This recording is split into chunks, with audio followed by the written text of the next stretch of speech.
Muy buenas tardes, buenos días y también buenas noches, dependiendo desde qué longitud, punto cardinal geográfico del globo nos estén presenciando, ¿no? Estén presenciando esta transmisión en vivo desde Moscú, la capital del mundo multipolar, en esta 20ª entrega, increíblemente.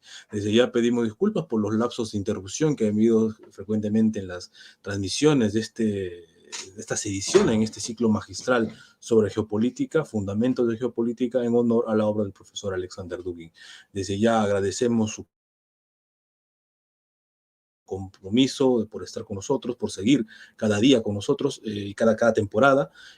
Sin más que decir, yo creo que vamos a un poco a hablar, ¿no?, de la conferencia que tenemos hoy. La conferencia de hoy es con el profesor, con el doctor Vladimir Ardianza, un experto en geopolítica, geoestrategia, asuntos estratégicos, recursos estratégicos, petróleo, energía, y como siempre nos acompañará el doctor Manuel Espinosa, ¿no? Y tal vez habrá una sorpresa en el transcurso de la edición y veremos a quién podemos, o verán ustedes a quién hemos invitado.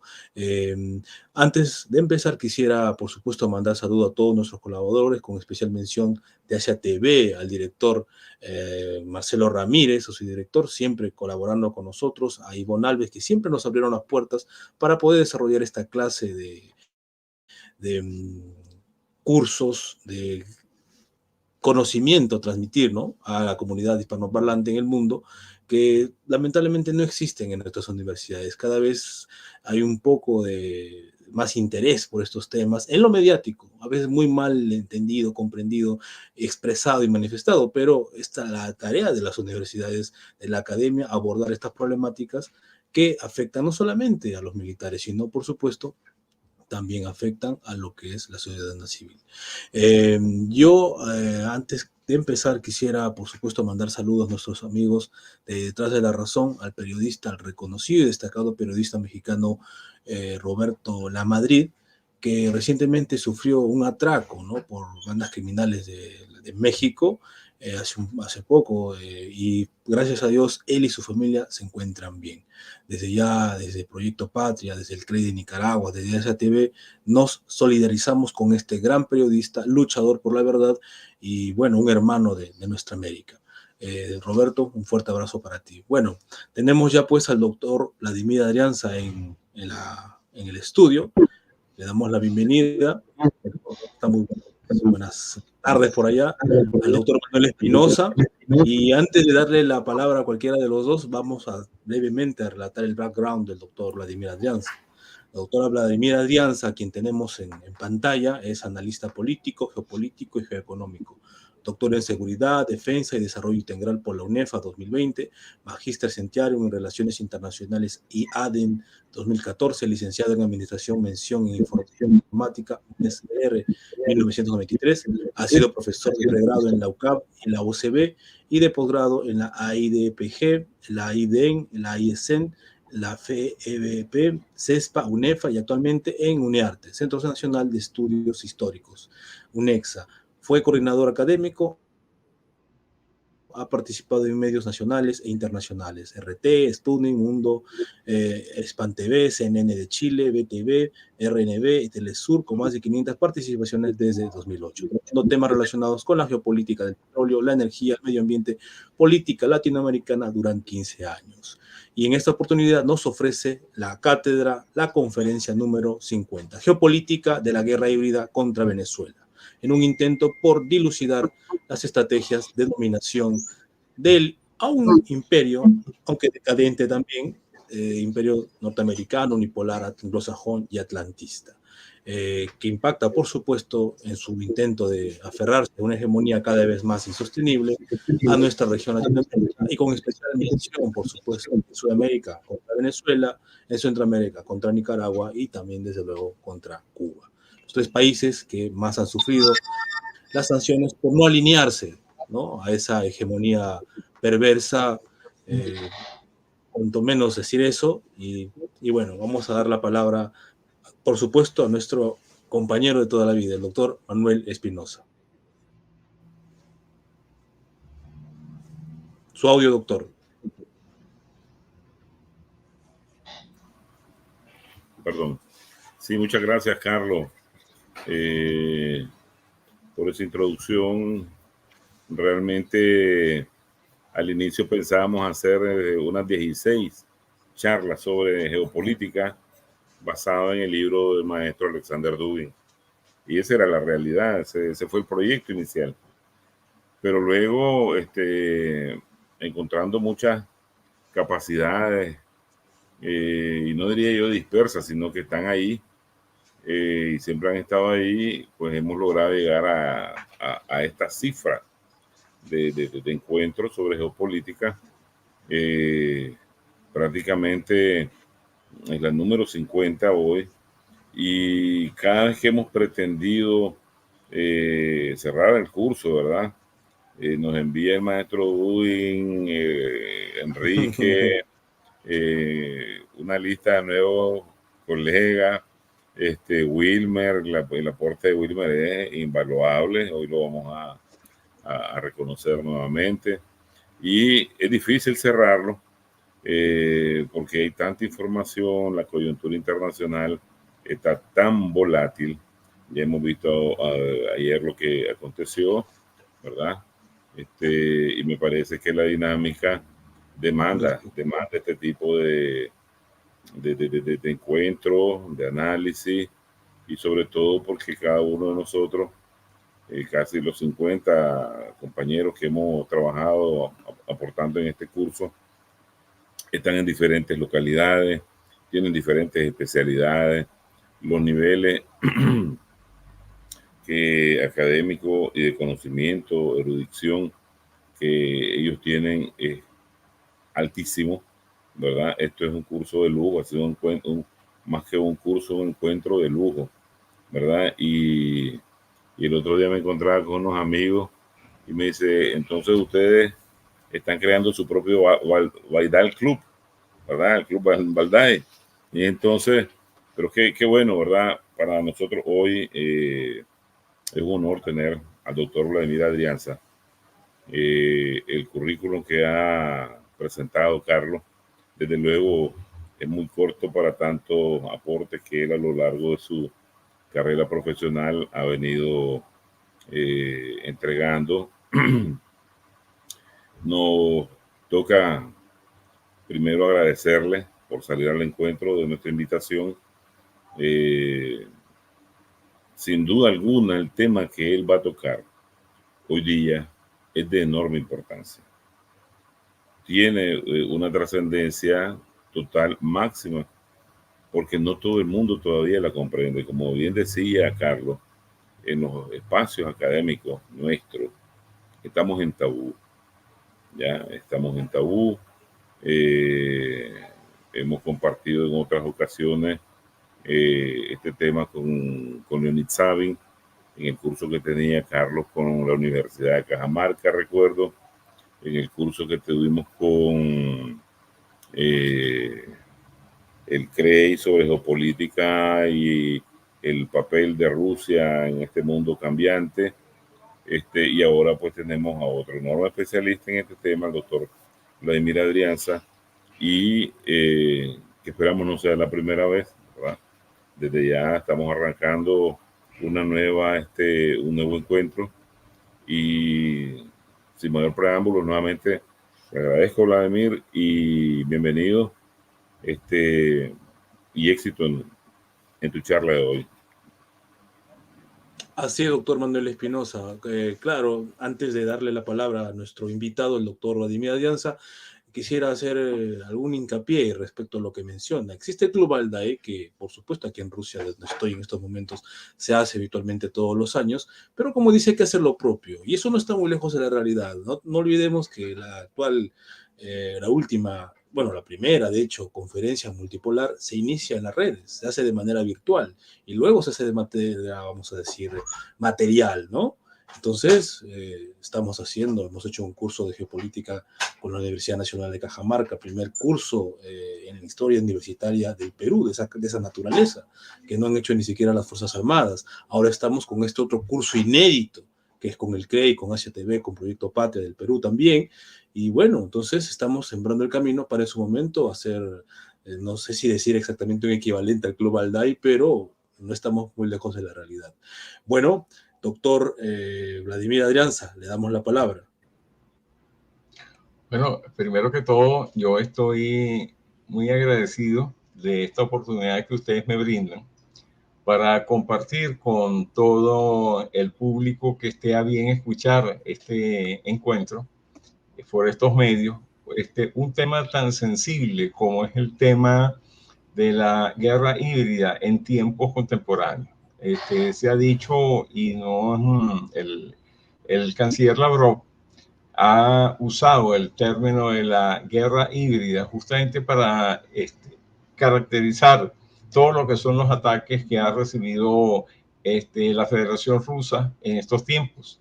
Es una guerra híbrida que no solamente es contra ellos, sino que es una guerra global. Y es una guerra global en la cual indiscutiblemente está esa concepción de la guerra híbrida, que viene de un concepto fabricado por los pensadores chinos Qiao y Wang, de la guerra irrestricta. Entonces, justamente es la apreciación que de alguna forma dio James Mattis y Hoffman a partir de 2005 para definir el tipo de guerra que ellos están utilizando desde hace bastante tiempo en contra de diferentes entes que no son dóciles a la política de los Estados Unidos y a la política de Occidente. Tomamos en cuenta también el hecho de que Occidente es por decirlo así, es un conglomerado de potencias que durante los últimos 500 años, que no son 2 días, definitivamente han intentado ejercer justamente su hegemonía, cada uno en tiempos coloniales, luego en tiempos de la revolución industrial y luego con todos los hechos que se dieron a principios y durante el siglo XX, han intentado ejercer su hegemonía en el mundo entero. Y justamente eso es justamente el problema que tenemos hoy en día, dado que ellos intentan seguir ejerciendo, o sea, los diferentes estados occidentales, su hegemonía y sobre todo ejercerla contra aquellos estados que son desde la perspectiva de sus capacidades menos fuertes, y esos menos fuertes tienen mucho que ver con todos aquellos estados que fueron, por una parte, colonias españolas al principio, luego, a raíz en el caso de América, la doctrina se les aplicó, por decirlo así, la doctrina Monroe para garantizar la hegemonía de los Estados Unidos en todo lo que se llama Estados Unidos, justamente el hemisferio occidental. Y actualmente, en la medida en que ha ido surgiendo algunas voces que han retado esas circunstancias, como por ejemplo a principios de los años 2000, hubo un reto fundamental hacia los Estados Unidos, pero también ha habido un reposicionamiento de la derecha dirigida desde Washington o teledirigida desde Washington. Esas luchas se han acentuado. En la América Latina, particularmente, hay 3 países que hemos recibido tal vez los peores embates de todo esto en tiempos recientes, que son Cuba, Nicaragua y Venezuela. Yo no sé si ponerlo en otro orden, o Nicaragua, Cuba y Venezuela, pero el hecho es que definitivamente son los países que más golpes han recibido. ¿Por qué? Por enfrentarse justamente a esa hegemonía. Ahora, pasando al tema venezolano, hay que decir lo siguiente. Yo me voy a ir bajando por acá un guión que hice bastante largo, porque no quiero que se me escapen algunos detalles. Lo primero que yo quiero hacer es un saludo definitivamente a todos los que nos están escuchando. Del otro lado de la pantalla, por decirlo así, está el doctor Roberto Espinosa, quien tengo el gusto, ahora lo estoy conociendo en esta oportunidad, y afortunadamente pudimos intercambiar algunas palabras antes del encuentro.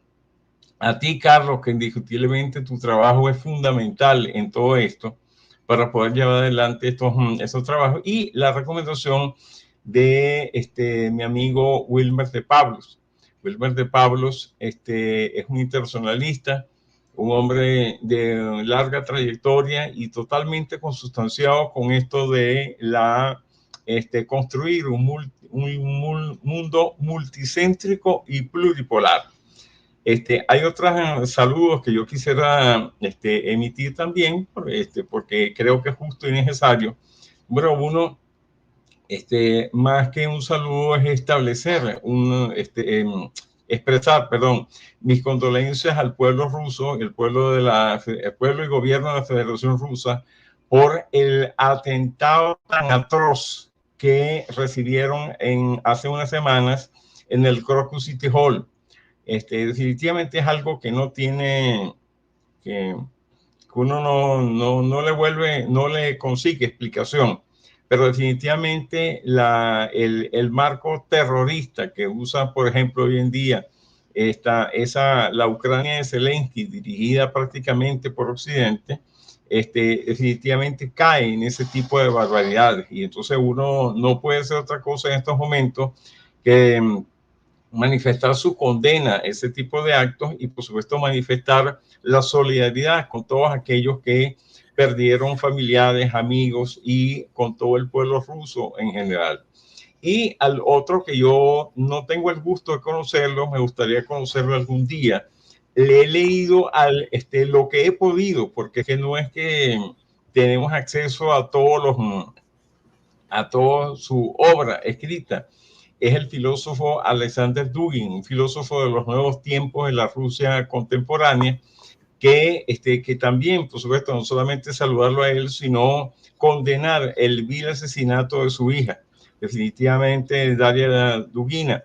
Definitivamente fue algo deleznable, y sobre todo porque los que tenemos hijos valoramos lo que duele un hijo y lo injusto que significa que por alguna razón que uno no entiende, estas circunstancias lleguen a un hijo de uno, ¿ves? Entonces, esperemos que Dios tenga, los que tenemos alguna relación, por decirlo así, cristiana, que Dios tenga en la gloria a Daria y que definitivamente no sigan sucediendo este tipo de cosas. Ahora bien, volviendo al tema, vamos a ponernos en tema. Venezuela, como nación suramericana, como parte de la periferia occidental,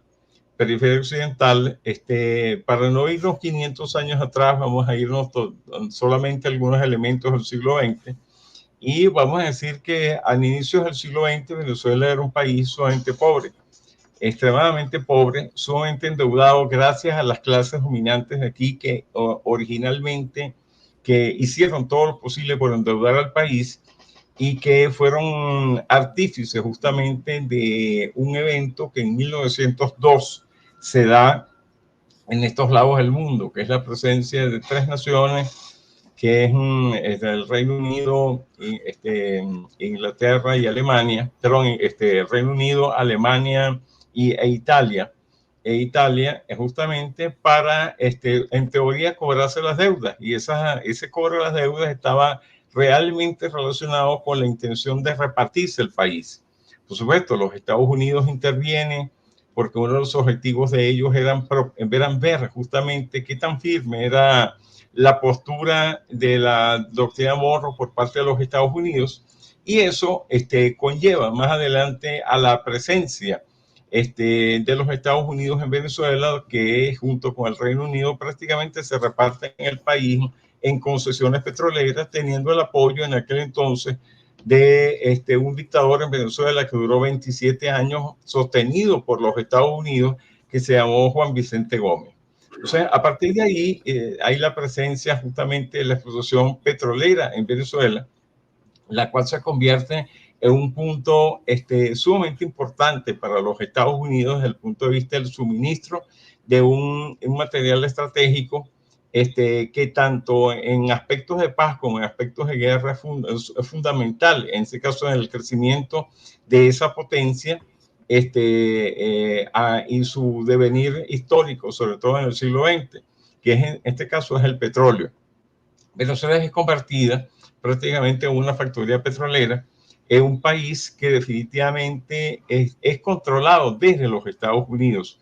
Es un país que para finales de siglo todo candidato que había aquí en las elecciones, en tiempos de finales de la Cuarta República, todo candidato que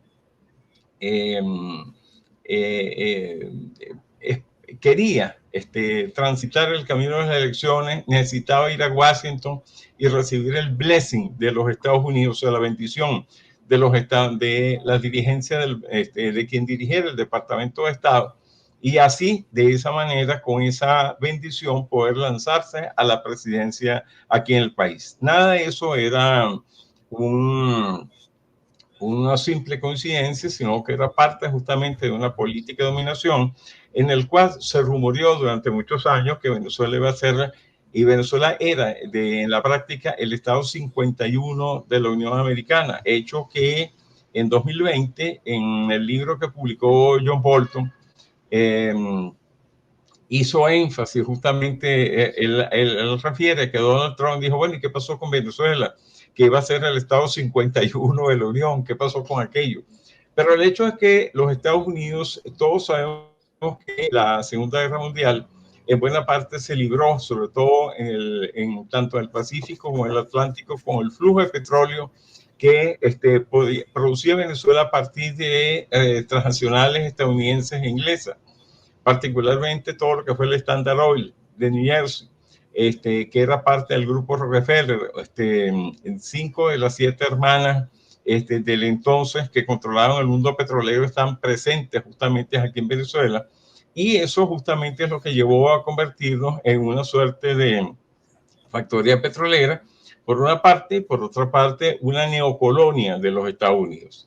Esa situación lleva a un cambio, y ese cambio se produce cuando a finales del siglo, en dos últimas décadas del siglo XX, se produce en Venezuela una crisis inmensa.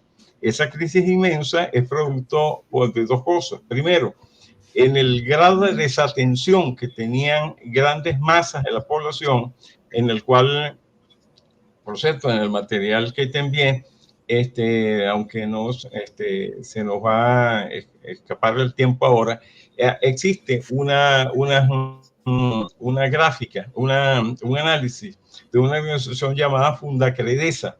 Fundacredesa, por allá por los años 80, 90 y 2000, hizo varios estudios sobre la composición sociológica del venezolano, y se hablaba de que el 80%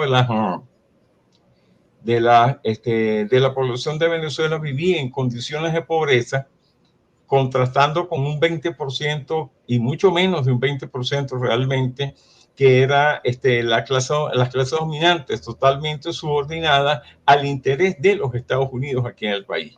Entonces, esa circunstancia del cual refleja que cerca del 40% eran pobreza extrema.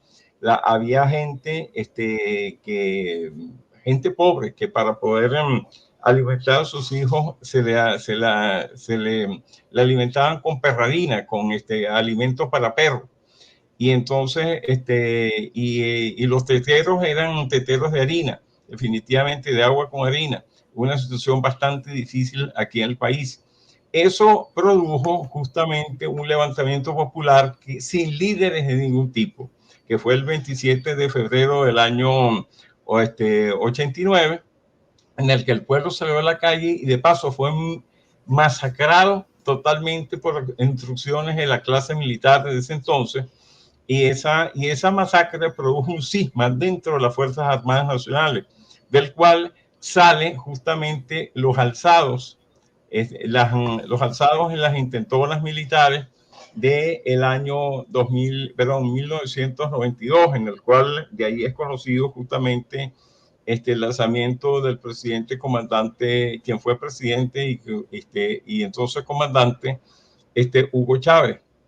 Y justamente esa situación conlleva a una contradicción inmensa dentro de una Venezuela eminentemente rica, pero altísimamente endeudada. A Venezuela fue endeudada por esta clase dominante por alrededor de unos 30.000 millones de dólares en la época, más 5.000 millones de dólares de la empresa privada, lo cual terminó pagándolo el Estado. Y para un país de 15 millones de habitantes, tener un índice de pobreza del 80% era inaceptable desde todo punto de vista.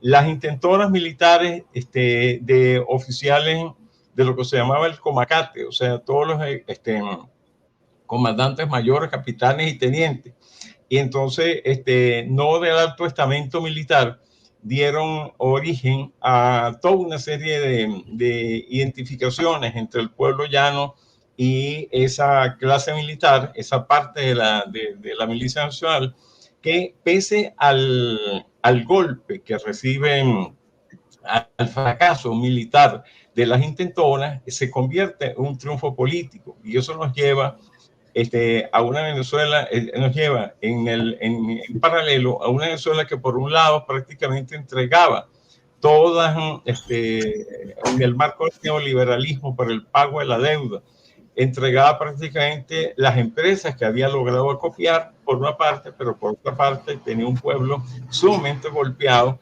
por el hambre y decepcionado de una clase política que realmente nunca defendió los intereses del país. Entonces, eso nos lleva a las elecciones de 1998, en el cual, pese a todas las truculencias que desarrolló esa clase política, gana las elecciones con un 60% Hugo Rafael Chávez Frías. A partir de ese momento, Venezuela empieza un cambio. Chávez lo primero que hace es llamar a constituyente, se crea una nueva constitución, se vota con el pueblo la vota casi por un 80% a favor de la constitución. Eso fue el 99. Para el año 2000, se crea un conjunto, se autoriza por parte de la Asamblea Nacional una ley habilitante que va a dar origen a un conjunto de leyes habilitantes, entre las cuales hay tres fundamentalmente que hay que tomar en cuenta. La primera de ellas es la de hidrocarburos gaseosos, hidrocarburos sólidos, la segunda hidrocarburos gaseosos y la tercera la ley de tierra. Esas tres leyes van a cambiar justamente la forma de relacionarse Venezuela con sus socios extranjeros, para decirlo de esta forma, lo cual no le gustó justamente a los Estados Unidos y mucho menos al empresariado colocado en Fedecámara. Y entonces en Fedecámara, una agrupación de todas las cámaras de comercio de la gran burguesía nacional y de la gran burguesía extranjera aquí en el país. Para 2001, 9 de diciembre de 2001, ellos hacen la primera huelga patronal que el país tuvo.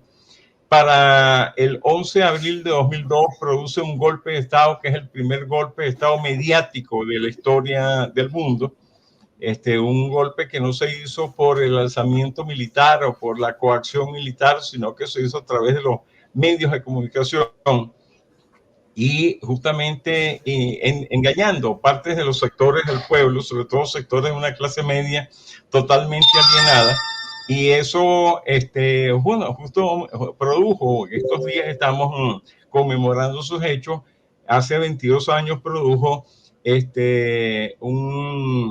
47 horas de interrupción en el gobierno de Hugo Chávez. No quedándose, Chávez llama a la paz, llama a la concordia, vuelve a Miraflores, evitan que lo maten porque honestamente lo querían matar. Y gracias a unos soldados que lo protegieron, evitaron el asesinato en ese entonces de Hugo Chávez. Y se llama a concordia, se llama a buscar al diálogo, lo cual la derecha siempre vio como una debilidad, y en diciembre de ese año se inicia un segundo golpe de Estado, que fue el llamado el paro sabotaje petrolero. Ese paro sabotaje duró 60 días, 63 días, y fracasó también. Todavía inclusive la derecha a estas alturas, 22 años después, no ha llevado el levantamiento de ese paro.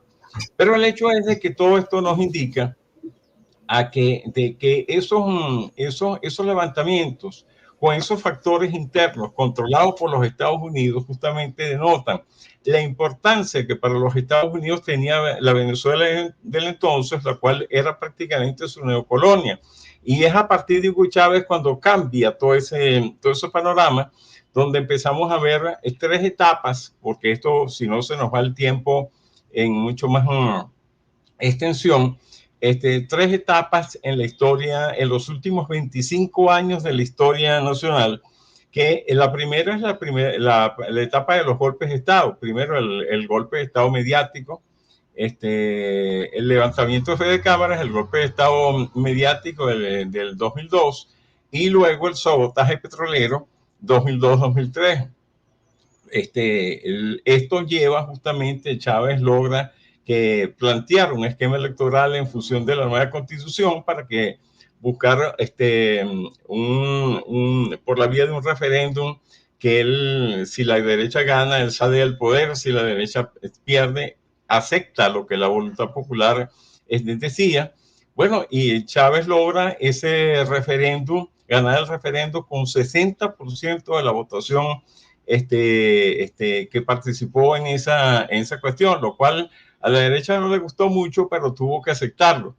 Eso permitió justamente que este concepto llamado Revolución Bolivariana empezara a emerger, empezaron las misiones, empezó a hablarse de socialismo y por supuesto en ese tiempo se sostiene una especie de golpe de Estado mediático permanente. Entonces, lo cual nos lleva a nosotros ya años después a algo que es podríamos llamar como lo que es la guerra, otra etapa de la guerra. Es la etapa donde prácticamente Hugo Chávez pierde la vida. Y hoy en día somos muchos, no pocos. Somos mucha gente lo que pensamos que Hugo Chávez fue asesinado con métodos novedosos, pero asesinado. Definitivamente es así. Eso da origen a una segunda etapa, según mi apreciación, de todo lo que es una segunda etapa de guerra. Esa segunda etapa de guerra nos lleva a todo lo que es la guerra irregular, una guerra cuyo objetivo es simplemente desarticular al Estado venezolano, y una de sus acciones justamente ha sido no solamente desencajar justamente todos los elementos del Estado. Se dice, por ejemplo, tomando del libro de Jean-Guy Allard y Eva Gollinger, la definición sobre la guerra irregular tiene como objetivo el control sobre la población civil y la neutralización del Estado. Y su principal táctica es la contrainsurgencia. Pues vemos que empezaron todo tipo de elementos contrainsurgentes aquí en Venezuela, contra el Estado venezolano, que hacen uso de técnicas indirectas y asimétricas, como la subversión, la infiltración, las operaciones psicológicas, la penetración cultural, sobre todo, que siempre tuvo mucha presencia aquí en Venezuela. ¿Por qué? Porque fue parte de los mecanismos de alienación que se usaron contra el país. Y tiene un detalle que es sumamente importante, es lograr la decepción militar, cosa que no logran. El liderazgo de Chávez, a pesar de su enfermedad, logra superar todo este tipo de cosas. Pero definitivamente eso nos lleva ya, después de la partida del presidente Hugo Chávez, que fue en 2013, ellos pensaron que se decía mucho aquí en Venezuela con un dicho popular, que muerto el perro se acabó la rabia, que ellos prácticamente iban a lograr con Maduro justamente derogar la Constitución y, por supuesto, llevar a una institución de ingobernabilidad que les permitiera a ellos el control del país nuevamente. Eso fue en 2014, se iniciaron las llamadas guarimbas, y las guarimbas no eran más que elementos en el cual se contrataba a elementos de la AMPA organizada para agredir a la población y crear manifestaciones públicas que eran totalmente financiadas. Entonces, a partir de ese momento, ya en 2014, 2015, en vista de que con todo Obama empieza a hacer un cambio en su política petrolera, y es justamente la política de la producción de petróleo por la vía de los esquistos o lutitas. y eso justamente le golpea a diferentes países del mundo, unos a Rusia, otros a Irán, otros a Venezuela, pero también termina golpeando a países como Arabia Saudí. Y esa caída ese aumento de la producción interna de los Estados Unidos y la caída del ingreso petrolero aquí en Venezuela, un ingreso que está basado en todo lo que es lo que se ha llamado el modelo rentista petrolero aquí en Venezuela, un modelo económico implantado por los Estados Unidos en Venezuela desde principios del siglo XX para acá, nos lleva a iniciar una tercera etapa, que es la que, a mi modo de ver, yo la percibo como la guerra híbrida, o sea, como la etapa de la guerra híbrida. Entonces, a partir de 2014, 2015, se da un fenómeno muy particular, que ya se sabe de la cantidad de dinero que le ha metido los Estados Unidos a la subversión en Venezuela. Se da un fenómeno que es la operación Freedom 1, particularmente, que tiene como objetivo desestabilizar, crear escasez, crear desasosiego, mostrar al gobierno como incapaz ante una especie de circunstancia descontrolada que tenía que ver con el acaparamiento de artículos de primera necesidad, con el acaparamiento y con el deterioro de la economía, pero sobre todo ya para el 2015 se da un fenómeno muy particular. En el gobierno de Obama sale por primera vez se hace una orden ejecutiva, o sea, un decreto en contra de Venezuela. Y ese decreto es justamente el que define a Venezuela como una amenaza inusual y extraordinaria a la seguridad nacional y a la política exterior de los Estados Unidos. Entonces, para poder entender qué significa ese constructo teórico, una amenaza inusual, bueno, porque ellos consideraban que hasta ese momento nadie en Venezuela había adversado la política de los Estados Unidos, para la cual era importantísimo controlar las reservas de petróleo y otros minerales aquí en Venezuela. Entonces, es extraordinaria porque indiscutiblemente ellos no la esperaban, pero también afecta a su seguridad nacional. ¿Por qué? Porque algo que dijo en un libro dos periodistas, Scala y Económicos, un libro publicado, mejor dicho, en 2012, ellos hablan de que US National Security equal Energy Security, o sea, la seguridad nacional de los Estados Unidos es equivalente o igual a su seguridad energética. Y para ellos esa es la forma de explicar realmente lo que significa la seguridad nacional de los Estados Unidos, a menos de que Venezuela ya en tiempos del presidente Chávez definió las cosas como tenía que definirse, sobre todo desde los golpes de 2002 y 2003, que fue la agresión en contra de Venezuela por parte del imperio de los Estados Unidos. Entonces, indiscutiblemente para ellos eso contrariaba su política exterior, toda vez que contrariaba la primera doctrina política de ese Estado, que es la doctrina Monroe. Ya no solamente en tiempos originales de James Monroe, en tiempos de lo que fue Teddy Roosevelt o el Correo Roosevelt, sino todo en el devenir del siglo XX contrariaba esa política. Entonces, esa orden ejecutiva va a dar origen a 6, y ya eso fue en tiempos de Obama, va a dar origen a 6 órdenes ejecutivas más, las cuales son hechas públicas en tiempos de Donald Trump, a partir de 2017 a 2019. Esas órdenes ejecutivas van a dar el piso jurídico justamente para las agresiones que Venezuela empieza a recibir en todos los aspectos. Los decretos son complementarios emitidos durante la administración Trump-Pence.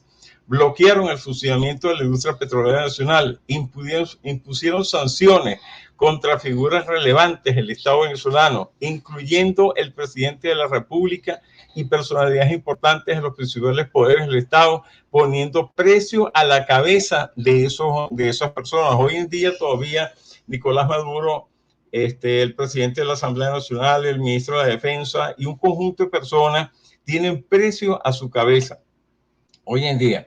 Entonces, esa guerra híbrida justamente es la también llamada la guerra multiforme y multimodal, es la que se nos ha aplicado en esta etapa, estos 10 últimos años. Y esa guerra híbrida, de repente en la figura 10 del material que te envié, estimado Carlos, podríamos mostrarla en pantalla para poder ir explicando cada uno de los detalles. No sé si te es posible. ¿Aló? Bueno, sigamos adelante. Entonces, ¿qué es una guerra híbrida? Es una guerra que también conceptuada como guerra multiforme o multimodal, es definida por una combinación de múltiples métodos convencionales y no convencionales para hacer una guerra. Y eso es lo que nos aplica. E incluyen medios no convencionales como el uso de la posverdad, sobre todo las operaciones psicológicas están basadas justamente en el mensaje que los medios de comunicación difunden. Y en la difusión de noticias falsas, las llamadas fake news, a través de los medios de comunicación en control justamente de países agresores y particularmente de la derecha local, como es el uso de operaciones paramilitares, y de organismos de inteligencia y organismos militares para el logro de esos objetivos trazados. En resumidas cuentas, se trata de desestabilizar un Estado que ellos definen como hostil a sus intereses y someterlo. Hecho que no han podido hacer con Venezuela, porque definitivamente dentro de todos los ataques que Venezuela ha recibido, Venezuela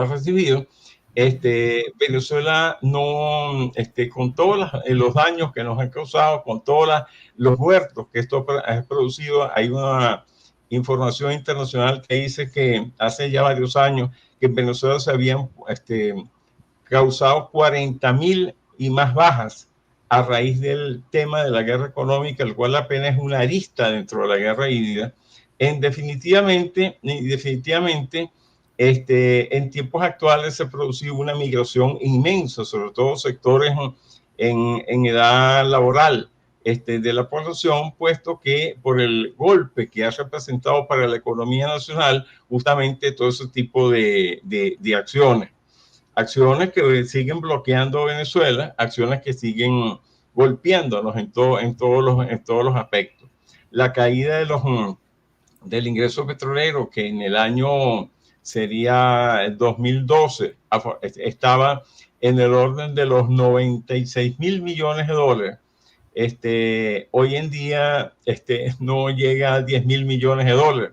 Estamos hablando de menos de un 10% de los ingresos de petróleo que Venezuela tuvo hace 12 años. Y entonces las áreas que incluye la guerra híbrida, en este caso, hay diferentes elementos. Esos diferentes elementos tienen mucho que ver con todo lo que es el financiamiento de los disturbios. Aquí en Venezuela las llamadas guarimbas, allá en Nicaragua toda la forma como ensamblaron una especie de componente para llevarlos a una guerra civil hace pocos años. Eso justamente se ensayó principalmente aquí en Venezuela. La guerra psicológica y las operaciones psicológicas que se crearon con respecto aquí al país, con una mediática internacional sostenida, el uso de la diplomacia internacional, en este caso la conformación de grupos como el caso del Grupo de Lima, en su momento, que eran 14 países que prácticamente estaban montando un bloqueo en contra de Venezuela. Ese grupo se cayó, pero no solamente era un bloqueo, era la forma de avanza un poco, por favor. Entonces, hasta la número 10. Ajá, déjala ahí, por favor. Y entonces, esa operación, ese uso de la diplomacia internacional sirvió, entre otras cosas, para montar un cuarteto cuyo objetivo simplemente era lograr una invasión a Venezuela de la cual hoy sabemos que hasta tropas helitransportadas desde Argentina en tiempos de Macri iban a participar en esta operación. Eso fue realmente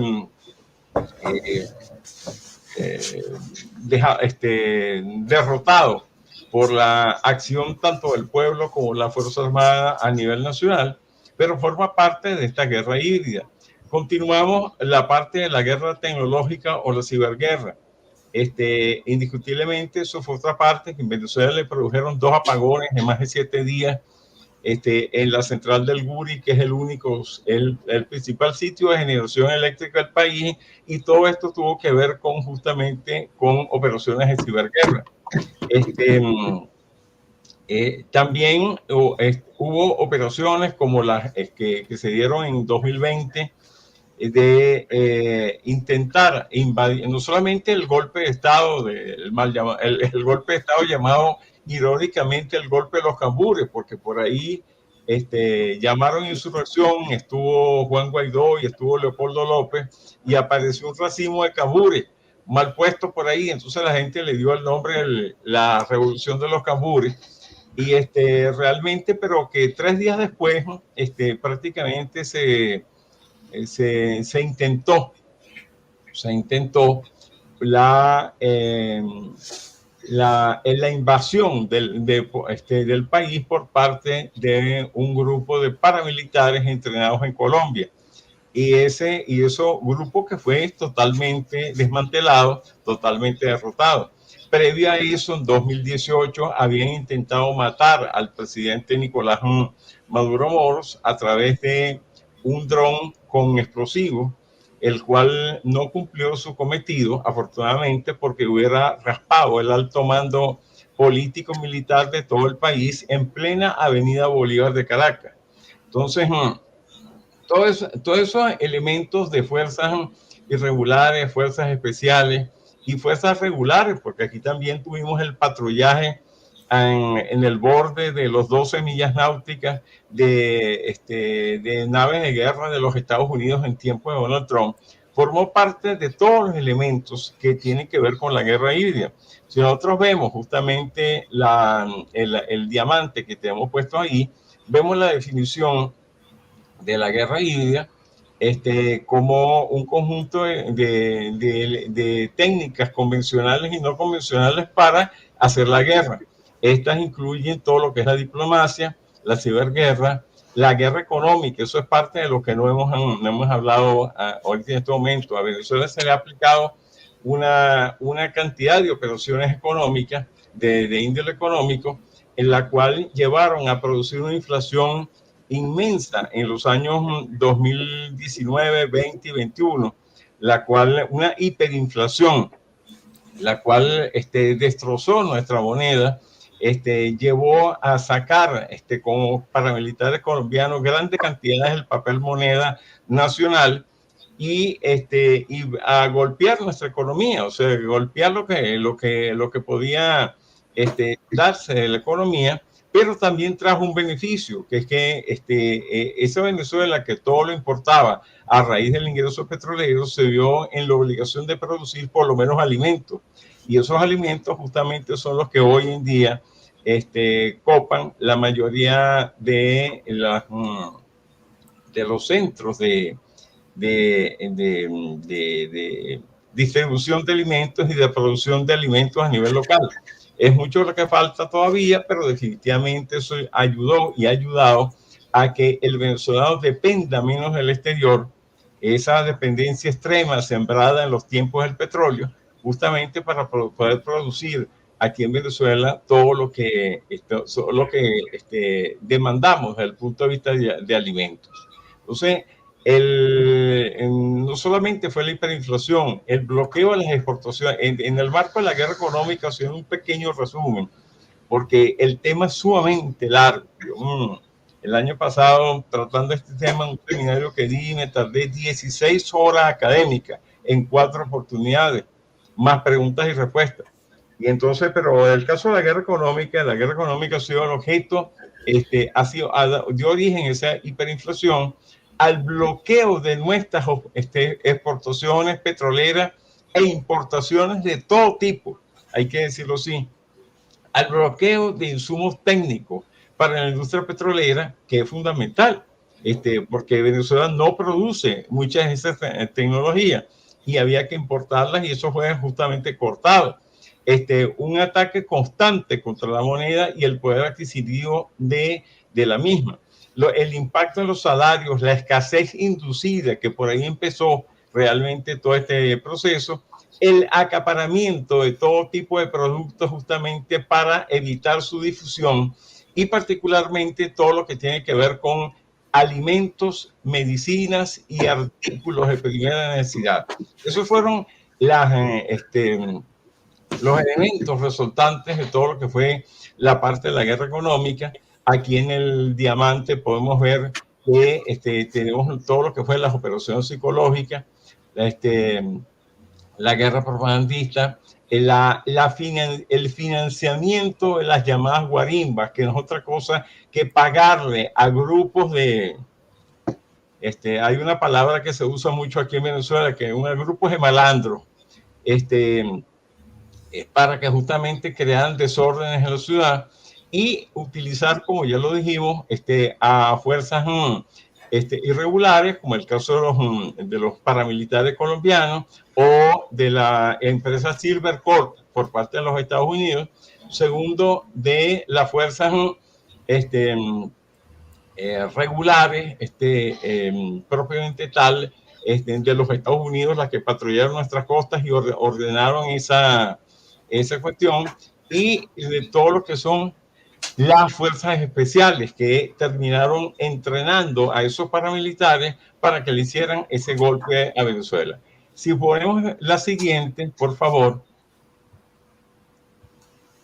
ya con esta hacemos un corte.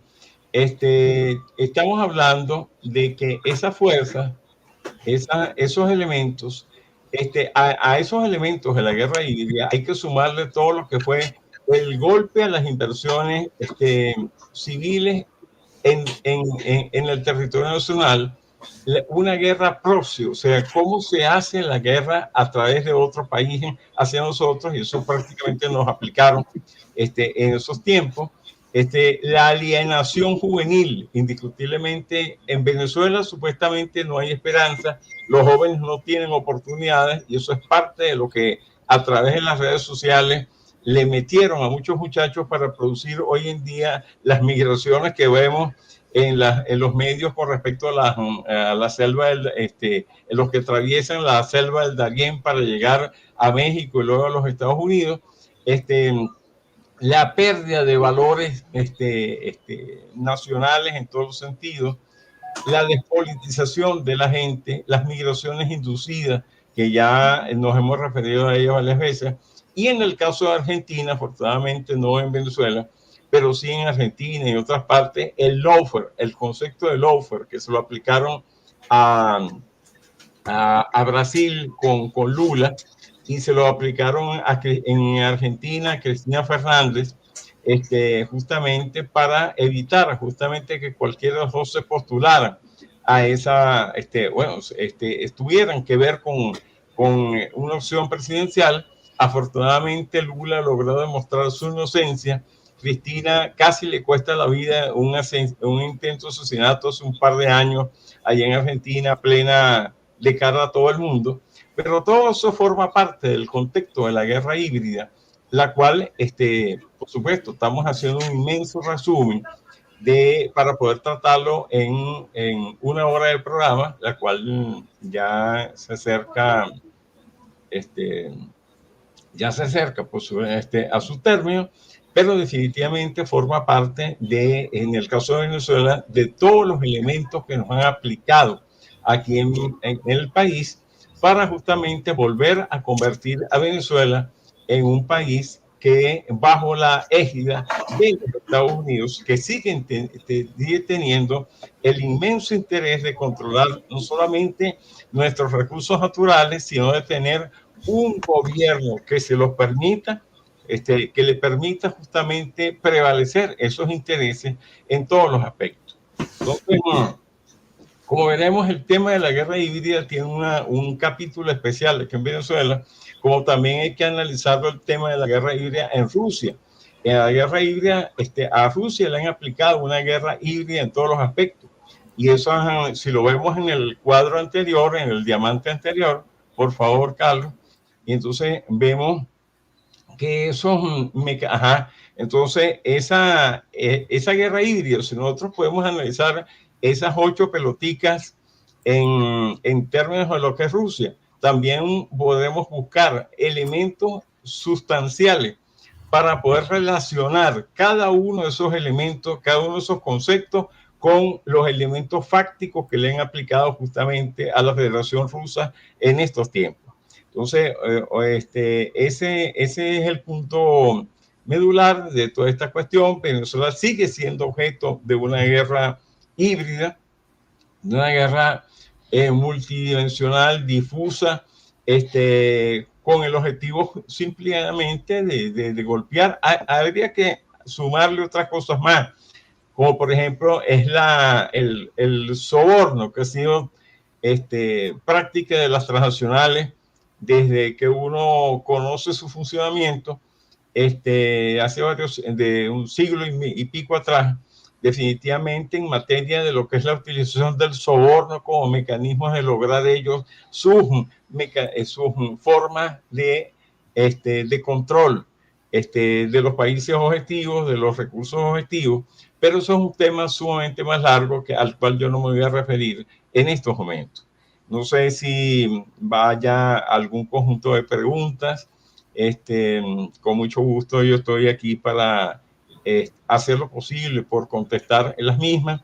Espero que esta visión general haya definido el por qué hablamos de la guerra híbrida en estos tiempos, 10 años, pero es que han sido 3 formas como ha evolucionado la agresión contra Venezuela, sobre todo en el momento en que Hugo Chávez prácticamente enarboló un detalle que es sumamente importante, que es la soberanía nacional, la soberanía sobre nuestros recursos, la soberanía sobre nuestro Estado y la soberanía justamente del pueblo venezolano, como aparece en el artículo 5 de la Constitución bolivariana.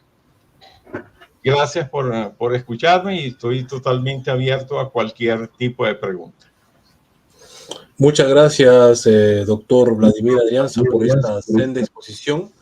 En cuanto y en tanto lo que compete a la guerra híbrida, que es pues una forma de guerra evidentemente moderna, y algunos autores dirían incluso postmoderna, en la cual lo estratégico militar cinético, estrictamente hablando, el choque cinético, vamos a decir, lo convencional que históricamente se ha conocido, las tropas movilizándose, los tanques, los barcos, pasan en última instancia justamente a eso, a última instancia, porque lo primero es lo económico, lo cultural, lo psicológico, lo mediático, por eso es híbrido, ¿no? Entonces son formas muy, muy nuevas, posmodernas, como digo incluso, de hacer la guerra, donde ya sendos autores ya pues han relatado, ¿no? Entre ellos Leonid Savin, que es un teórico ruso contemporáneo que en su momento tendremos tal vez la oportunidad, Dios mediante, de tenerlo en otro curso que ya estaremos preparando con el doctor Manuel Espinosa del CREI.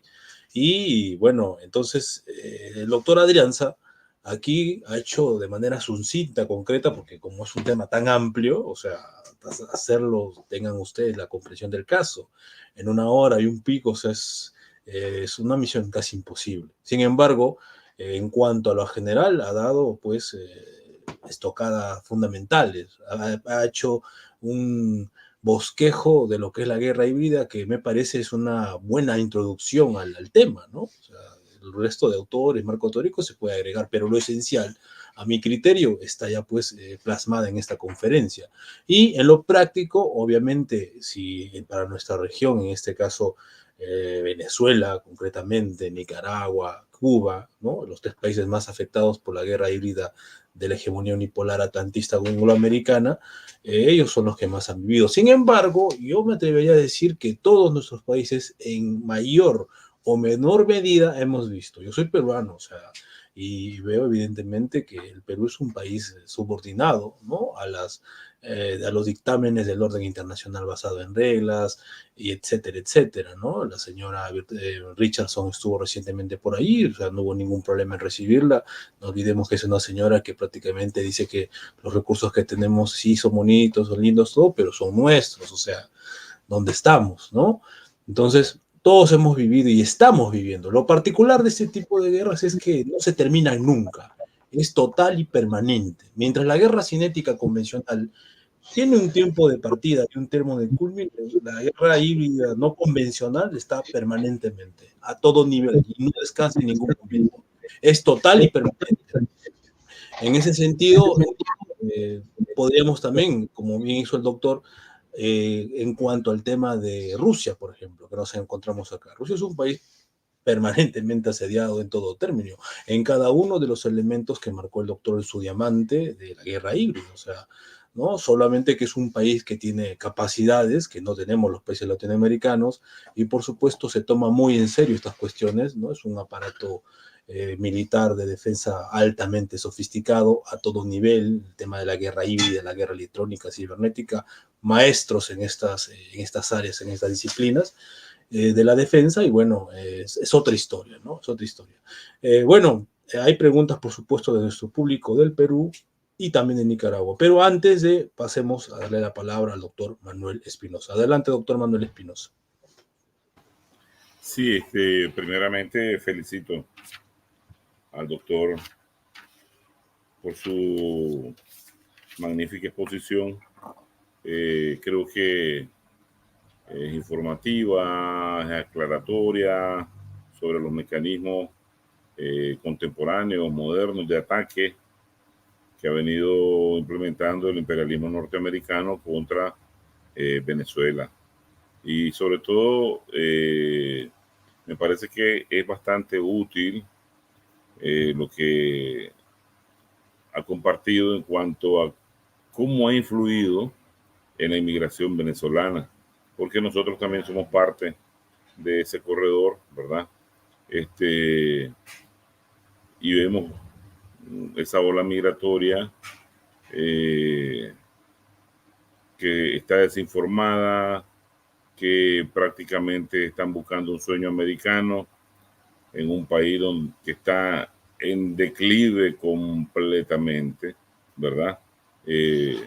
Sobre todo con esta situación de conflictos en diferentes zonas geopolíticas, como bien escribí hace poco en Facebook, miré un escrito de hace unos 2 días tuyo, Carlos, sobre la zona de Europa, Medio Oriente, Indo-Pacífico, y me lo trasladó también un amigo por WhatsApp y le decía, lo conozco a Carlos, le digo, qué bueno, dice, pero bien, igual, ese tipo de guerra no solamente ha sido contra Venezuela, igual aquí provocan ese tipo de ola migratoria, ya ni se diga de Cuba, en fin, de todos aquellos pueblos del bloque antihegemónico que están ellos en permanente desestabilización, en operaciones bien estructuradas que no se pueden en el imaginario colectivo comprender, pero que están ahí, están ahí. Lamentablemente, y digo por experiencia local, muchas de las grandes obras que se están haciendo, de los grandes éxitos que están haciendo nuestro gobierno, los esfuerzos que se están haciendo, muchos de estos emigrantes no los conocen y no los logran reconocer. Y esto solamente llegan a verlo cuando ya están allá, ¿verdad? Las realidades de nuestros países, lógicamente me refiero al bloque antihegemónico con el del imperio, son diferentes. Nosotros hemos sido siempre bombardeados, como decía Carlos, de manera cinética. Desde nuestras generaciones, desde que abrimos los ojos, tenemos un eurocentrismo, una visión céntrica sobre Norteamérica, el papel que ellos juegan, y ese mismo rol lo mantienen en ese tipo de guerra propagandística, guerra psicológica, porque es la más difícil. La guerra de agresión tangible, pues se puede reconocer, se puede evidenciar y se puede responder. La música, el cine, que son parte de ese poder blando que tienen ellos, es mucho más difícil, ¿verdad?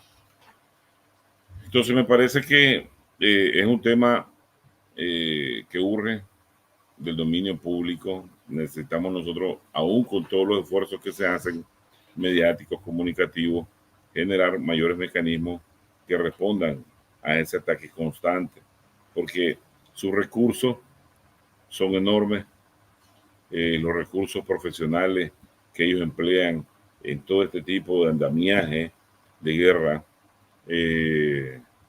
también son enormes, y te debe decir, son muy buenos porque tienen la experiencia de décadas de estar agrediendo a los pueblos, y simplemente una operación se traslapa con la otra.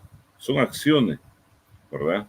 Que vienen siendo traslapadas por décadas y a las cuales, pues, de alguna u otra manera hay que responder. Nuevamente felicito al doctor Vladimir Adrianza por excelente disertación, y si le puedes dar pase a las preguntas que los miembros del curso están haciendo. Yo voy a pasar otras que nicaragüenses amigos me están pasando por WhatsApp. Bueno, muchas gracias, doctor Manuel Espinosa, por la reflexión sobre esta senda disertación del doctor Adrianza. Bueno, tenemos una pregunta de un amigo, un hermano chileno, radicado aquí actualmente en Moscú. Es el amigo, el hermano Miguel Neira Bustos de Chile, actualmente cursando la magistratura en filosofía en la Universidad Rusa de la Amistad de los Pueblos, la famosa RUDEN, y pregunta, en primer término agradece la senda exposición y pregunta, ¿existe posibilidad de confrontación directa con Estados Unidos ahora que el imperio se retrae luego de ser derrotado en Medio Oriente, África y Ucrania? Adelante, doctor Adrianza. Su audio, doctor Adrianza, su audio. Espérese, ya está, listo. ¿Se escucha ahora? ¿Se escucha ahora? ¿Aló? ¿Se escucha? Se escucha perfectamente. Okay. Carlos, por favor, repite la pregunta completica y detallada. ¿Cómo no? Pregunta entonces Miguel Bustos de Chile. ¿Existe posibilidad de confrontación directa con Estados Unidos ahora que el imperio se retrae luego de ser derrotado en Medio Oriente, África y Ucrania? Bueno, yo pienso que nunca se puede decir que no. Sin embargo, yo soy de los que pienso que los Estados Unidos y la Federación de Rusia, antes la Unión Soviética, hicieron todo lo posible por evitar justamente una confrontación directa entre sus fuerzas, entre sus países y entre sus fuerzas armadas. Eso es lo que ha llevado que ellos hagan justamente, así pasó en Vietnam, así pasó en Corea, así ha pasado en la América Latina con todos los golpes de Estado que hemos tenido, en fin, que siempre se dio una suerte de eso que se llama hoy en día una guerra proxy. O sea, una guerra que se hace a través de un tercer país para evitar justamente que ese país entre en contradicción o entre en confrontación con el país al que está siendo agredido, siendo este país agredido una potencia nuclear a nivel del mundo. Entonces, el motivo de hacerle la guerra a Rusia a través de Ucrania, justamente en el concepto de guerra proxy, es justamente para evitar la confrontación entre los ejércitos de ambas naciones y para que ellos tengan la excusa de decir, bueno, pero nosotros ayudamos a aquel, aunque todos sabemos que hayan habido personas que son parte de los Estados Unidos, son parte de las fuerzas de la OTAN. Pero para decir que no se ha hecho una agresión directa. Sin embargo, en estos tiempos se han pasado algunas cuantas líneas rojas, y eso es justamente lo preocupante en esta situación. Hay que ver lo que ha pasado en Ucrania. En Ucrania es evidente que hay personal de la OTAN trabajando allí, personal de los Estados Unidos trabajando allí, equipos como los Patriots y otros cuantos más trabajando allí, equipos de potencias mundiales como por ejemplo, aunque de segundo orden, que en este caso de Alemania, etcétera, etcétera, como parte de eso. Equipos, tanques ingleses hay en esa cuestión. No hace mucho Emmanuel Macron habló de la posibilidad de meter 200.000 soldados franceses en esa guerra. Entonces, las líneas rojas se han ido desdibujando, y pareciera ser que cada vez intentan acercar un poco más para ver hasta dónde Rusia, en este caso, está dispuesto a tolerarle. Entonces, ese detalle no hay que perderlo de vista. ¿Por qué? Porque eso puede, en un momento dado, puede dar origen a una confrontación. Hay que ver la cantidad de incursiones aéreas que han hecho aviones de la OTAN, particularmente de los Estados Unidos, en la frontera ártica de Rusia, y que afortunadamente los elementos que disuasivos, como el caso de los MiG-31 y otro tipo de armamento, han logrado evitar justamente el penetrar en territorio ruso y por supuesto desplegar cualquier tipo de arma al respecto. Pero ellos se han mantenido constantes en esa cuestión. O sea, todo va a depender de las conveniencias geopolíticas, justamente en este caso de los Estados Unidos, porque es los Estados Unidos el que está llevando adelante esa guerra. No es Rusia la que está atacando a los Estados Unidos, es los Estados Unidos y la OTAN completa que intentan atacar a Rusia. ¿Por qué? Porque ellos consideran que Rusia tal vez es el único freno que ellos tienen para poder tener un control de todo el planeta. Entonces, esa es mi apreciación al respecto. No se puede descartar ningún escenario, pero en lo posible, hacen lo posible por no acercarse tanto que los lleve a una guerra confrontacional que pudiera derivar en una guerra nuclear en la cual todos son perdedores, como lo dijo Vladimir Putin. Muchas gracias por la respuesta, doctor Adrianza. Le damos la palabra al doctor Manuel Espinosa y las respectivas preguntas pendientes, por favor. Sí, bien, pregunta un amigo nicaragüense local, catedrático universitario,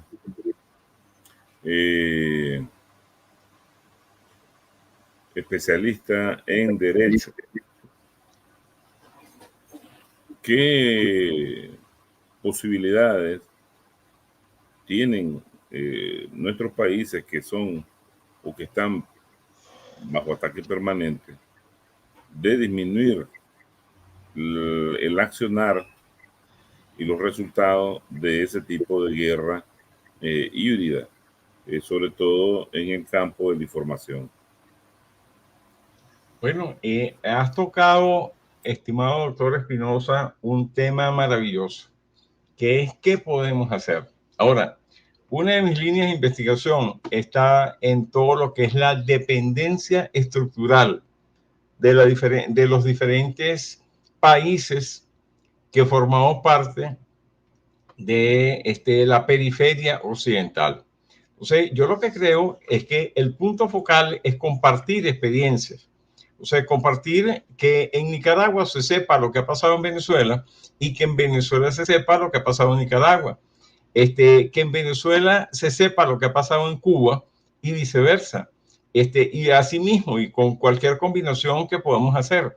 ¿Por qué? Porque en la información justamente está el antídoto para poder entender qué es lo que está sucediendo. Venezuela, Nicaragua, Cuba, Colombia, Ecuador, Perú, Argentina, etcétera. somos países que formamos parte de lo que fue el imperio colonial español.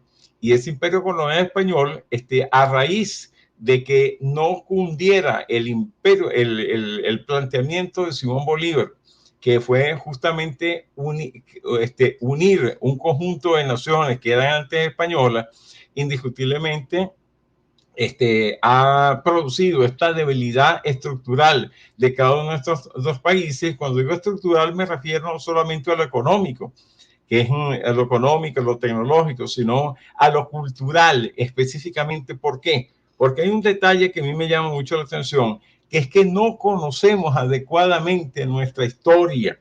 Y eso hay que entenderlo desde todo punto de vista. Para nosotros poder teleológicamente decir qué es lo que vamos a hacer, tenemos ontológicamente que saber qué hemos sido.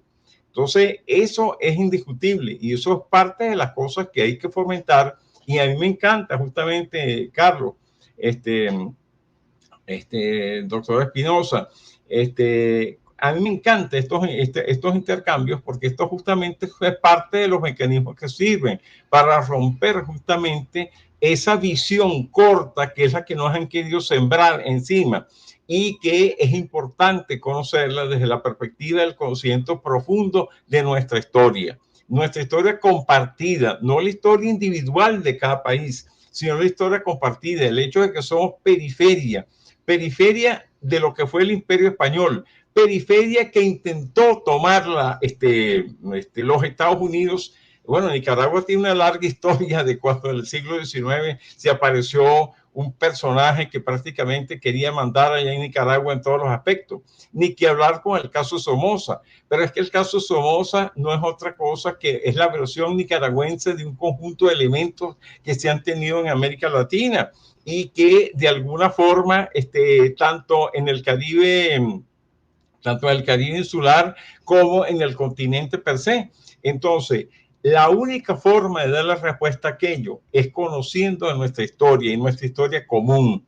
Por eso, en el marco de lo que fue mi trabajo doctoral, fue justamente una de las cosas que yo trabajé, fue justamente el caso de la dependencia estructural, que por supuesto la circunscribí al devenir de la Venezuela republicana, pero que el estudio arrancó desde el siglo XIV hasta el presente, sobre todo para saber la cantidad de desmanes que produjeron aquí los europeos y la forma como extrajeron riquezas de nuestra América para nosotros para ellos poder constituir justamente sus realidades económicas, sus realidades políticas, sus realidades geopolíticas y todo, sobre todo sus realidades militares en sus propios países. Y por supuesto, lo que hizo los Estados Unidos, y lo veo con el caso del ALCA, para no ir muy atrás, ¿qué fue lo que hizo George Bush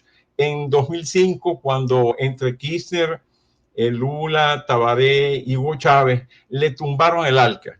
¿Qué fue lo que hizo? Simplemente intentar imponer una versión actual de lo que hizo el Imperio Español con América.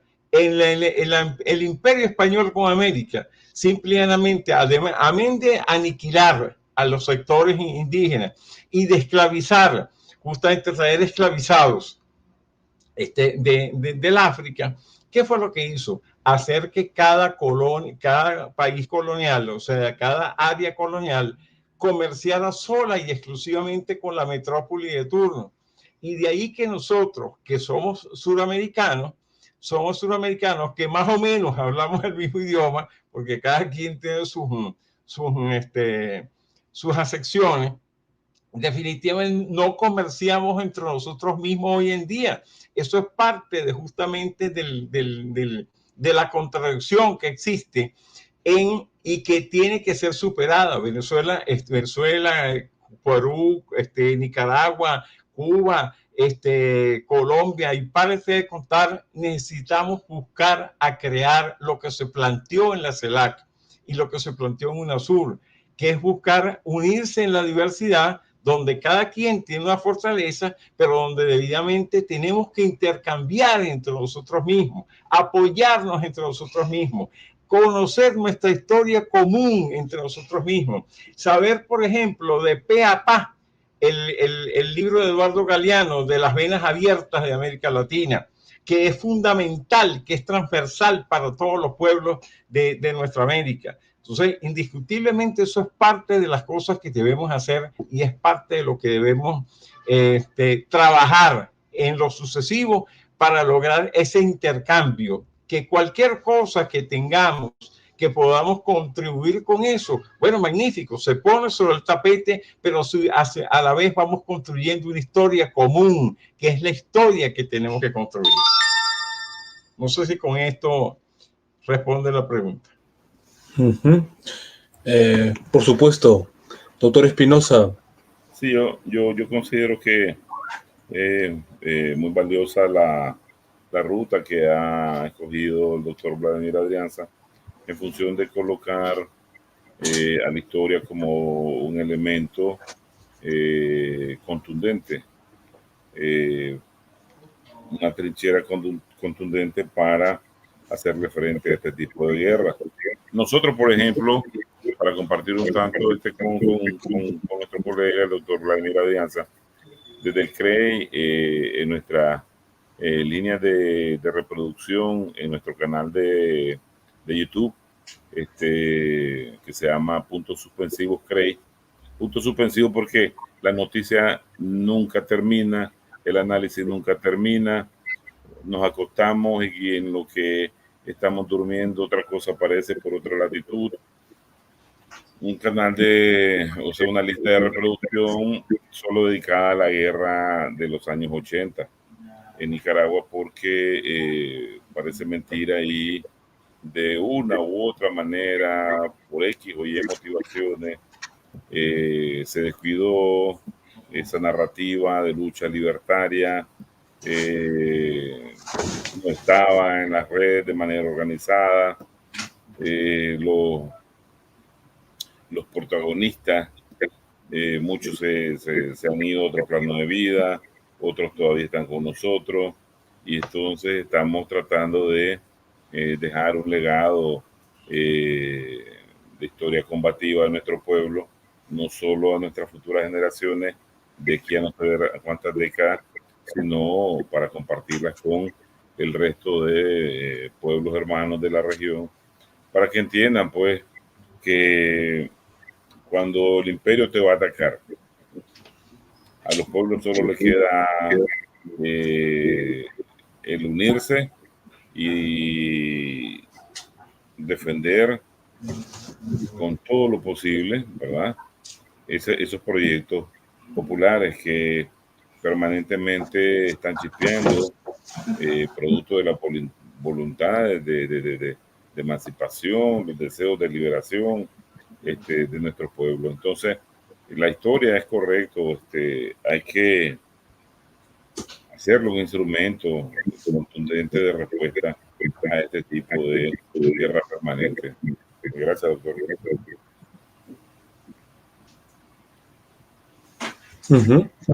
Bueno, antes de pasar la palabra al doctor Adrianza, mandamos un saludo muy fraternal a nuestra colaboradora, y ustedes la conocen, siempre está en HTV brindando sus perspectivas y reflexiones estratégicas. Me refiero a a María Abrams, ¿no? Siempre desde Venezuela saludando, y muy probablemente, Dios mediante, la tendremos también en este magistral ciclo de conferencias. Bueno, se están acabando las preguntas, ya no tenemos más en el box, así que vamos, si no hay inconveniente, podríamos ir cerrando. Tal vez algunas palabras, reflexiones finales, doctor Vladimir Adrianza. Bueno, lo primero que yo deseo decirles es agradecerles esta oportunidad. Yo creo que es importante la iniciativa que ustedes están haciendo. Carlos, le entiendo que tanto el doctor Espinosa como tú han estado trabajando en estas aproximaciones que ya llevan con 50 entregas con diferentes personas. Eso es un aporte inmenso.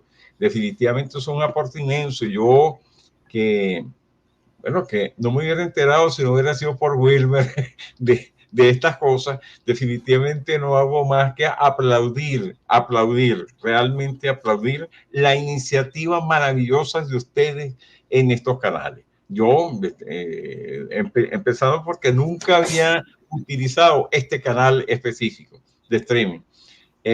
Pero definitivamente creo que hay que buscar la forma de organizar muchos elementos y seguir compartiendo con nuestra gente. Yo definitivamente, yo vivo estudiando todos los días. Y mientras más estudio, más siento que más me falta por saber. Definitivamente es así, porque mientras más se estudia, más se da cuenta uno de cuánto más te falta analizar muchos temas. Pero lo que humildemente uno pueda compartir con la audiencia, con muchísimo gusto, aquí estamos. Y pienso, yo soy, en ese sentido sí debo decirlo, porque no me queda nada por dentro para decirlo, yo soy eminentemente bolivariano. Y Bolívar tenía en las frases en las láminas que te envié, Carlos, al principio, la 2 o la 3, están unas frases del Libertador que dice que más nos han dominado por la ignorancia que por la fuerza. Búscate la lámina número 2, creo. Ajá, sigue otra, ahí está. Nos han dominado más por la ignorancia que por la fuerza. Y un pueblo ignorante, y no me refiero a un país en específico, sino a todos nuestros pueblos de América Latina, que de ignorante no tiene nada, pero hay desconocimiento al respecto. Un pueblo ignorante es instrumento ciego de su propia destrucción. Y la otra cosa que es importante para nosotros es una frase que el Libertador acuñó en tiempos de angostura. Moral y luces son los polos de una república. Moral y luces son nuestras primeras necesidades. Yo creo que si nosotros pasamos por el hecho de luchar contra el desconocimiento que tenemos de que la América toda sigue siendo una América, la cual definitivamente necesitamos conocer integralmente, en ese sentido podemos seguir adelante y en ese sentido podemos construir esa América del cual soñó, para no citar a Bolívar, Francisco de Miranda, que fue como el padre de la idea de todo lo que fue lo que se llamó el concepto original de Colombia. No Colombia, la Colombia de hoy en día, sino Colombia como una especie de unión de repúblicas de todos los países de habla hispana a nivel latinoamericano, ya en el siglo XVIII, perdón, más o menos a finales del siglo XVIII. Entonces, la idea es constituir esa idea, porque hay una frase, y con esto cierro, de Cristina Fernández, que la dijo en 2015, y a mí me impactó muchísimo escucharlo, porque realmente pienso que tenía toda la razón. Ella decía que nadie le quedaba duda de que los Estados Unidos había hecho lo que tenía que hacer para ser una potencia.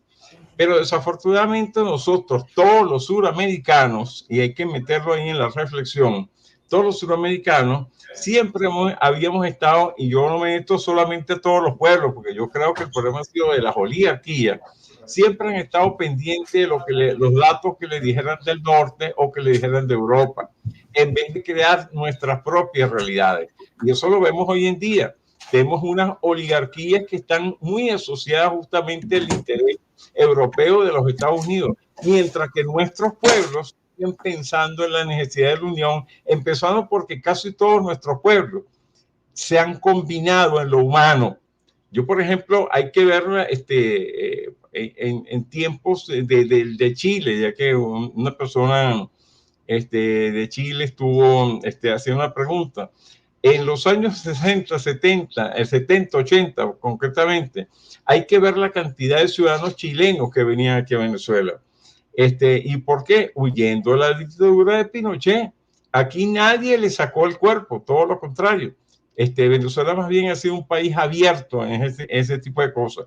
Y yo pienso que justamente si podemos extrapolar lo mismo al Uruguay, podemos extrapolar lo mismo al Paraguay, podemos extrapolar lo mismo a Argentina, podemos extrapolar lo mismo a diferentes países, que lo que tenemos que es conocernos humanamente y darnos cuenta que, por cierto, existen muchas personas vinculados familiarmente entre unos y otros países. Hay que construir esa unidad desde la praxis. Y esa unidad de la praxis es lo que nos va a llevar de alguna manera a dejar de ser esa periferia que Occidente pretende que nosotros sigamos siendo. Evidentemente, esa es la forma, no hay otra forma. No hay otra forma de conocer integralmente nuestra historia, conocer que tenemos prácticamente un mismo origen y que juntos tenemos que salir adelante, porque si algo tenía razón Lula, es que decía que pese a que Brasil era el país más grande de todo lo que es la América Latina, definitivamente solo no podía salir adelante en estos contextos. Eso es todo lo que yo más bien agradezco realmente. Agradezco infinitamente esta oportunidad, con modestia y con humildad. Doy gracias por esta oportunidad y definitivamente, como me gustaría, definitivamente que nosotros pudiéramos, yo los felicito a ustedes dos, porque veo que han hecho un trabajo inmenso, maravilloso, un trabajo extraordinario, y que les pido, por favor, no dejen de hacerlo. Así es. Sí.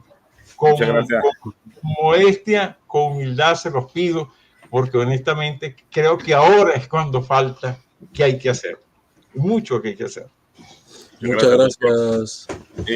Carlos, si me permitís, sí. Es que no quiero dejar pasar. Bueno, primero, para nosotros, el compañero y camarada Wilmer de Pablo es un titán. Es una referencia, un gran hermano de acero, y que siempre estamos contando con él, nos mantenemos en comunicación. Un gran camarada, un gran compañero. Desde aquí le deseamos muchos saludos.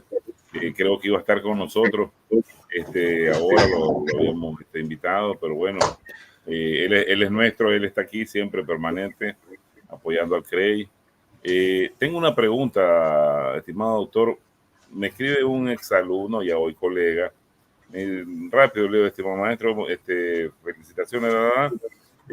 Yo sé que está terminando el programa. Dice, por favor, pregúntele al invitado, al especialista invitado hoy, que para el pueblo, los recién graduados en relaciones internacionales, rápido, de una manera, ponga en contexto el genocidio israelí en Gaza y el ataque de retaliación que le da Irán a Israel en el contexto de la geopolítica de la guerra híbrida, para asociar esos temas con el tema de la conferencia de hoy. Gracias y saludos de nuevo a todos.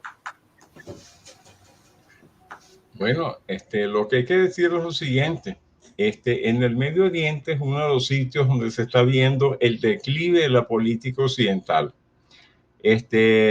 Por supuesto, el ataque a Gaza, más allá de que eso lo haya propiciado Hamas y los israelíes hayan reaccionado al respecto, hay que entender los principios sobre los cuales se conformó el Estado de Israel.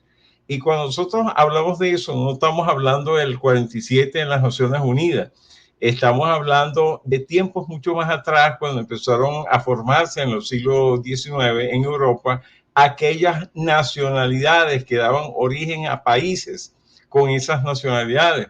Y entendemos que una de las cosas que hizo justamente Lord Rothschild, que es uno de los padres del Estado de Israel de hoy en día, pues justamente decir y venderle a los sectores influyentes occidentales que era preferible crear un Estado judío en Palestina, porque era más fácil. Oigan la palabra, oigan lo despectivo de esta frase. era más fácil entenderse con esos judíos que venían de Europa que con un conjunto de beduinos que eran los que estaban poblando ese territorio para poder controlar las inmensas reservas del petróleo. Entonces, buena parte del problema que tenemos hoy en día es que se ha estudiado muy poco todo lo que tiene que ver con personajes como Bernard Lewis. Bernard Lewis fue una persona que tenía 3 nacionalidades, que es estadounidense, inglés y israelí. Y fue justamente el padre de la idea, y no fue Brzezinski, fue él, el padre de la idea de poder hacer una confrontación permanente en el Medio Oriente para que Occidente tuviera las capacidades de controlar toda la zona. Entonces, volviendo al tema histórico, estudiando ese concepto histórico y estudiando los tanques pensantes justamente de Occidente, también tenemos los medios para poder entender qué es lo que está sucediendo hoy en día.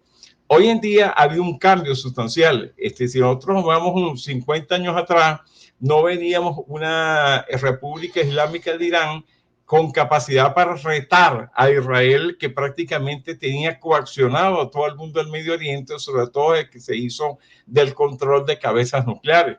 Entonces, hoy en día nosotros vemos un hecho histórico impresionante, que es el hecho del bombardeo de anoche, con alrededor de 200 drones y otras cuantas cosas más, definitivamente, pero eso no se hubiera visto 50 años atrás.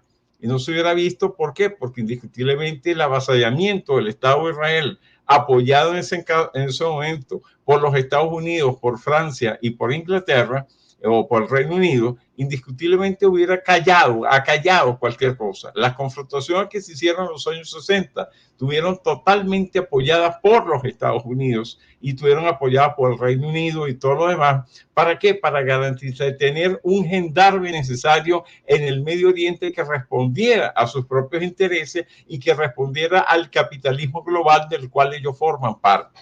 Entonces, lo que sucede hoy en día en Gaza, lo que sucede hoy en día, sucedió anoche en el Medio Oriente, no es más que parte de los cambios que nosotros estamos viendo. Yo pienso, es mi percepción, que es probable que no se repita otra andanada en el inmediato plazo, como la que se presentó anoche. Lo cual no quiere decir que el Estado de Israel no vaya a seguir haciendo las provocaciones que quiere para poder golpear a una de las repúblicas en el Medio Oriente que es capaz de enfrentarlo, que es en el caso de la República Islámica de Irán. Pero indiscutiblemente es una cuestión de tiempo, es una cuestión de ver cómo se resuelven las cosas, y hay un caso que habrá que tratarlo ahí, que es el caso de la corrupción de Netanyahu y de todas las cosas que hay que tienen que ser juzgadas hacia él por el genocidio que se ha producido no solamente de ahora, en 70 años justamente de todo lo que ha pasado ahí en la Franja de Gaza, y por supuesto entender de fondo realmente cuál ha sido el juego de Occidente respecto a el control justamente de la zona, que han pasado diferentes tipos de estrategias, pero su objetivo sigue siendo mantener el control de una de las regiones más ricas en petróleo liviano y gas del planeta entero, que es importante justamente para la industrialización de Occidente y para sus fuerzas armadas específicamente.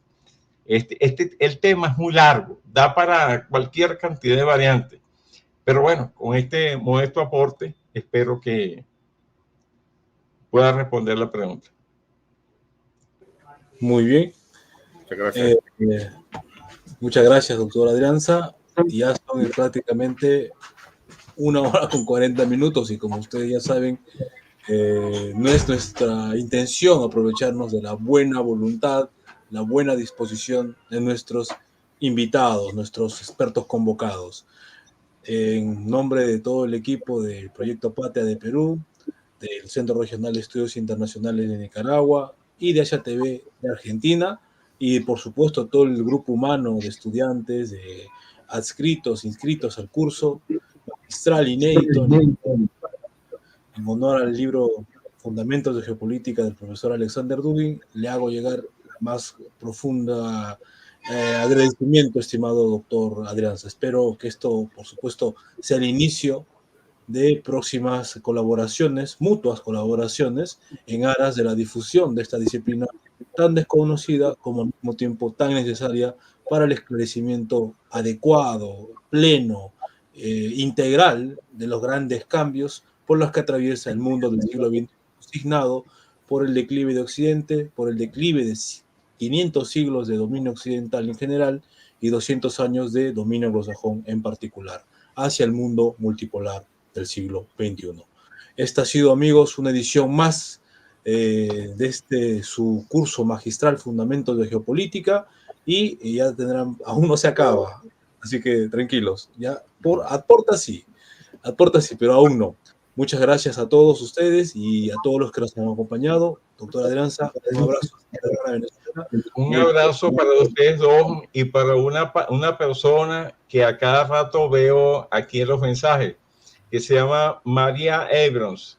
El estado artificial, me gusta esa idea y ojalá pudiéramos conversar más adelante sobre esa serie de elementos que serían buenísimos.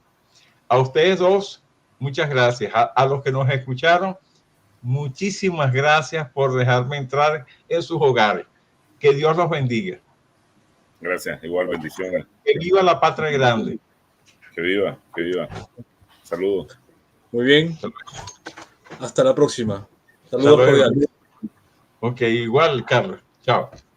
Chao.